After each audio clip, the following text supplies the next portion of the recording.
अस्सलाम वालेकुम। मैं हूं शिबली खातून और आप सीख रहे हैं हमारे साथ गिनती उर्दू में। तो आइए शुरू करते हैं। 1 एक, एक बनेगा इस तरह से, उर्दू में इस तरह से बनेगा और शब्दों में इस तरह से लिखेंगे, अलिफ ये के एक। अंकों में 2 ऐसे बनेगा उर्दू में और शब्दों में दाल वाव 2। 3 अंकों में ऐसे बनेगा और शब्दों में ते ये नून 3।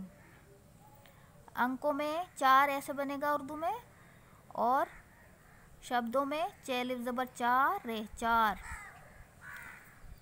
फिर है हमारा 5, उर्दू में 5 इस तरह से बनेगा और शब्दों में पे लिफ ज़बर पा नून चे 5।